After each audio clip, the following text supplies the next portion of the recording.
नमस्कार, मैं पीयूष मणि अवस्थी। बहुत बहुत स्वागत है आपका इंडिया जंक्शन में।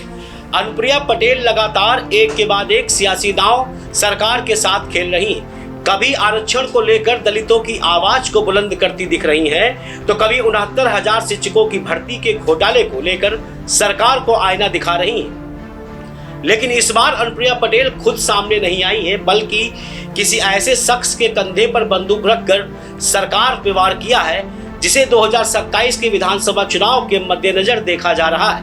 क्या है अनुप्रिया पटेल का ये अगला सियासी दांव, हम दिखाएंगे इंडिया जंक्शन की इस स्पेशल रिपोर्ट में। अनुप्रिया का वार। लोकसभा चुनाव 2024 के बाद अनुप्रिया पटेल के बयान एक के बाद एक सुर्खियों में अचानक आने लग गए हैं।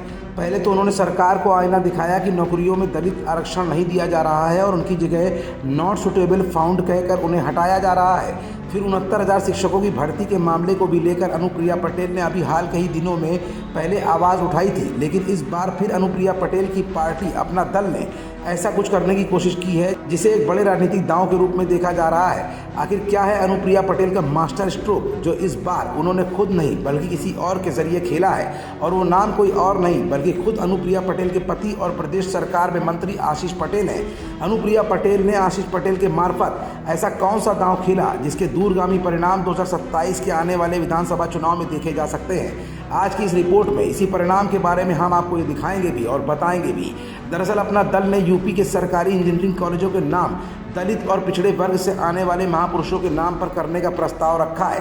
राज्य के प्राविधिक शिक्षा मंत्री आशीष पटेल ने सुझाव दिया है कि प्रतापगढ़ के सरकारी इंजीनियरिंग कॉलेज का नाम बाबा साहेब भीमराव आम्बेडकर के नाम पर हो, लेकिन अचानक प्रतापगढ़ के सरकारी इंजीनियरिंग कॉलेज का नाम बाबा साहेब के नाम पर रखने का आइडिया क्यों पनप रहा है, तो अब इसके पीछे की वजह भी जान लीजिए।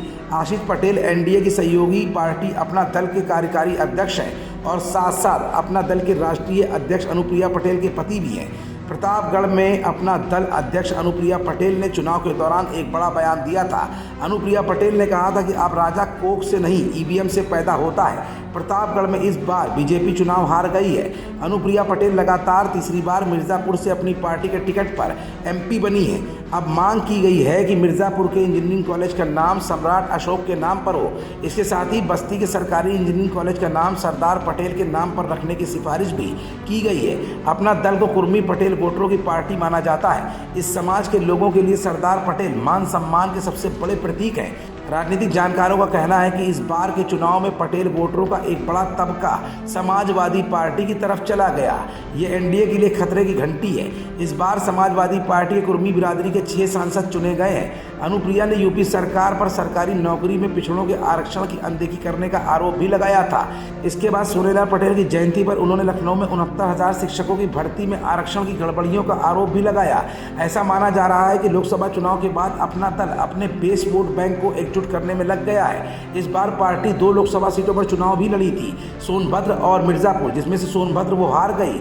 मतलब साफ है कि लोकसभा चुनाव में मिली जीत, लेकिन बेस वोटर पटेल समाज के साथ साथ दलित वोटर को भी अपने पक्ष में लाने के लिए, शिक्षकों को रिझाने के लिए और युवा छात्रों को वोट बैंक में तब्दील करने के लिए अनुप्रिया लगातार और उनका दल, अपना दल, कोशिशों में जुट गया है। और आशीष पटेल का ये सुझाव कहीं ना कहीं इसी राजनीतिक दांव का एक हिस्सा है। खबरों से जुड़े रहने के लिए सब्सक्राइब करें हमारा चैनल इंडिया जंक्शन।